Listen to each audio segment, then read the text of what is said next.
নমস্কাৰ বন্ধুসকল আজি বহুত দিনৰ মূৰত আকৌ এবাৰ আপোনালোকক সকলোকে মই স্বাগতম জনাইছোঁ মোৰ ইউটিউব চেনেল আৰ কে চাৰ্কি ক্লাছলৈ। আজি প্ৰায় একমাহ হ'ল মই ভিডিঅ' দিয়া নাছিলোঁ কাৰণ পঞ্চায়ত ইলেকশ্যনৰ কাৰণে খুব ব্যস্ত আছিলোঁ, যাৰ কাৰণে মই ভিডিঅ' বনাব পৰা নাছিলোঁ।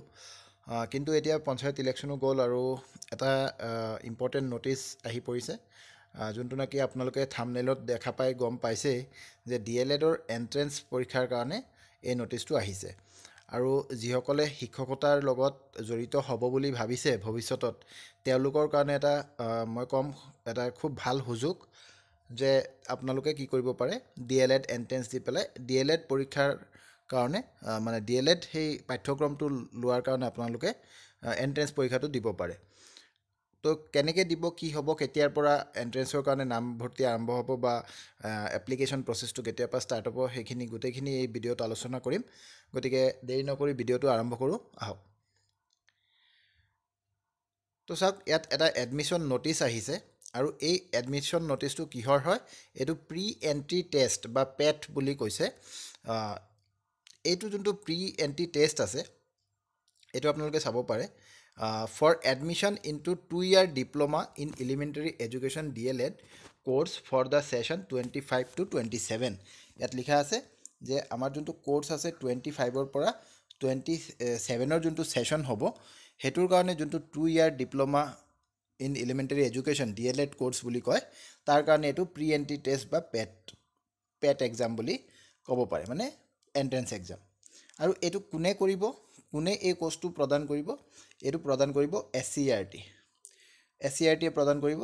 ইয়াত লিখা আছে যে online applications are here invited from eligible candidates who are permanent residents of Assam to appear in the pre entry test 2025 for admission into 2-year diploma in elementary education DLED course.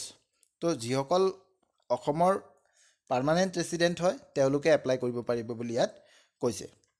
The course will be conducted in the NCTE recognized teacher education institutes, DIET, CTE বা normal school, BTC এটচেট্ৰাত বা private ইনষ্টিটিউশ্যনতো হ'ব, কিন্তু NCTE recognise হ'ব লাগিব ইনষ্টিটিউশ্যনখিনি। Of the state for the academic session 25-27। এইটো একাডেমিক ছেশ্যনটো হ'ল 2025 পৰা 2027, 2 বছৰ সময় লয়। তো গতিকে এইটো কৈছে মিনিমাম কোৱালিফিকেশ্যন কি লাগিব, এডুকেশ্যনেল কোৱালিফিকেশ্যন। যদি আপোনালোকে এই পেট এক্সামত বহিব বিচাৰে, তেন্তে আপোনালোকৰ মিনিমাম কোৱালিফিকেশ্যন হ'ব লাগিব কি, HS কি হ'ব লাগিব, হায়াৰ ছেকেণ্ডেৰী বা HS 10+2 যোনটো হয় সেইটো হ'ব লাগিব। তাৰ কাৰণে আপোনালোকে ৰিকগনাইজ বৰ্ড বা কাউন্সিলৰ পৰা আপুনি HS পাছ কৰা হ'ব লাগিব with at least 50% mark, at least 50% mark আপোনাৰ থাকিব লাগিব। ঠিক আছে। ইয়াত এটা কথা আছে যে এই যে 50% মাৰ্ক হ'ব, সেইটো আপোনাৰ যোনটো 4th ছাবজেক্ট আছে বা অপশ্যনেল ছাবজেক্ট বুলি যাক কয় বা এক্সট্ৰা ছাবজেক্ট, সেইটোক বাদ দি পেলাই এইটো নৰ্মেলি আমাৰ যোনটো কাউন্সিলৰ পৰা যিসকলে HS পাছ কৰিছে তেওঁলোকৰ মাৰ্কশ্বিটটো তেনেকেই আহে। 6টা ছাবজেক্ট তেওঁলোকে পৰীক্ষা দিয়ে, কিন্তু তাৰ ভিতৰত যিকোনো 5টাৰহে মাৰ্ক কি হয়, এড হয়, আৰু এটা যোনটোত নেকি কম মাৰ্ক পোৱা যায় সেইটো 4th হৈ যায়, গতিকে সেইটো এড নহয়। তো সেইটোলৈ বিশেষ চিন্তা কৰিবলগীয়া একো নাই। নেক্সট কথাটো হৈছে কি, for candidates belonging to SC, ST plains আৰু ST hills category there will be relaxation of 5% marks in aggregate excluding marks secured in the optional extra 4th। তো এই যে 50% মাৰ্কছ বুলি কৈছে HSত, যিসকল SC বা ST হয়, ST প্লেইনছেই হওক বা হিলছেই হওক, তেওঁলোকৰ কাৰণে 5%ৰ ৰিলেক্সেশ্যন আছে। ডেট মিনছ 45%ত তেওঁলোকে এই এণ্ট্ৰেঞ্চ টেষ্ট এক্সামটোত বহিব পাৰিব। OBCয়ে নোৱাৰে, কিন্তু OBCৰ কাৰণে, জেনেৰেলৰ কাৰণে 50% মাষ্ট। যেনেকৈ আমাৰ টেট পৰীক্ষাৰ কাৰণে 50%টো মাষ্ট হয়, কিন্তু তাত কিন্তু SC, ST, OBC সকলোকে 5% ৰিলেক্সেশ্যন দিয়া হয়। কিন্তু এই পৰীক্ষাটোৰ কাৰণে অনলি SC, STক ৰিলেক্সেশ্যন দিয়া হৈছে, কিন্তু OBCক ৰিলেক্সেশ্যন দিয়া হোৱা নাই। এতিয়া এজ ক্ৰাইটেৰিয়াটো কি হ'ব, মিনিমাম 18 ইয়াৰ্ছ হ'ব লাগিব আৰু মেক্সিমাম 34 ইয়াৰ্ছ হ'ব লাগিব। আৰু এই যোনটো বয়স 18 বছৰ বা 34 ইয়াৰ্ছ, এইটো কেতিয়া হিচাপ কৰা হ'ব, 1 জুলাই 2025ত হিচাপ কৰা হ'ব, মানে এই ডেটটোত হিচাপ কৰিব লাগিব। তো কোনোবা যদি এনেকুৱা হৈছে যে আজি বৰ্তমান টাইমত, আজিৰ দিনত তেওঁ 18 বছৰ হোৱা নাই, কিন্তু 1 জুলাই 2025 তেওঁ 18 বছৰ হ'ব গতিকে তেওঁ এপ্লাই কৰিব পাৰিব কাৰণ ডেটটো কাট অফ ডেটটো হৈছে 1 July 2025 There will be relaxation by 2 years in upper age limit for candidates belonging to SC ST and SC ST plains আৰু ST hills 2 years relaxation age to দিছে SC আৰু ST কাৰণে SC আৰু ST কাৰণে 5% relaxation আছে marksত percentage of marksত HS ৰ আৰু যোনটো এজ আছে তাত আপাৰ এজত 2 ইয়াৰ্ছৰ ৰিলেক্সেশ্যন আছে তাৰপিছত কৈছে reservation of seats for the candidates belonging to reserve categories including OBC MOBC SC ST persons with disability EWS will be as per reservation policy তো সেইটোতো থাকিব মানে যিবিলাক চিট আছে ক'ত কিমান চিট OBC কিমান দিব বা SC কিমান দিব সেইবিলাক যেনেকৈ বাকী ৰিক্ৰুইটমেণ্ট প্ৰচেছত যেনেকুৱা হয় তেনেকুৱাই ৰিজাৰ্ভেশ্যন পলিচি হিচাপে হৈ থাকিব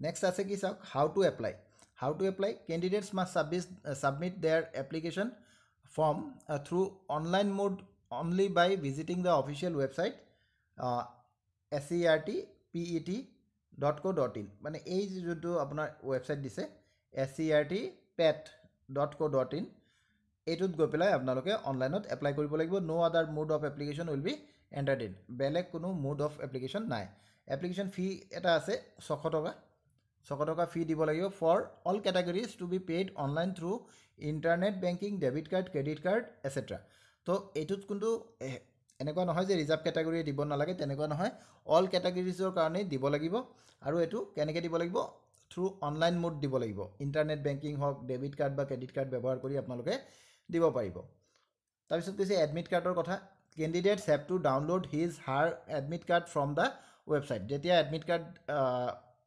ওলাব তেতিয়া আপোনালোকে এডমিট কাৰ্ডটো ঘৰত আপোনালোকৰ বাই পোষ্ট এডমিট কাৰ্ড নাহে এডমিট কাৰ্ডটো আপোনালোকে SCERTPET.co.in এই ৱেবছাইটটোৰ পৰাই আপোনালোকে ডাউনলোড কৰিব লাগিব ভেনুৰ কথা কৈছে পৰীক্ষাটো ভেনু কি হ'ব the venue of pre entry test PET 2025 will be allocated in the district selected by the candidates during submission of online application form which will be indicated in the admit card of the candidates যেতিয়া আপোনালোকে apply কৰিব যোনটো district আপোনালোকে select কৰিব সেই ডিষ্ট্ৰিক্টতে আপোনালোকৰ এই entrance এক্সামৰ কাৰণে ভেনু সিলেক্ট কৰা হ'ব আৰু হেতু এডমিট কাৰ্ডত লিখা হৈ থাকিব seats will be allotted to the selected candidates in the teacher education institutes of the district in which the candidates choose to appear for the PET examination তো আপোনালোকে পেট পৰীক্ষাটো যদি যোনটো ডিষ্ট্ৰিক্টত দিয়ে সেইটো ডিষ্ট্ৰিক্টতে আপোনালোকৰ সিট এলোকেশ্যন হ'ব যদি আপোনালোকে পাছ কৰে আৰু যদি আপোনালোকে যদি ডিএলএডত সিট পায় তেন্তে আপোনালোকৰ সেই ডিষ্ট্ৰিক্টটোতে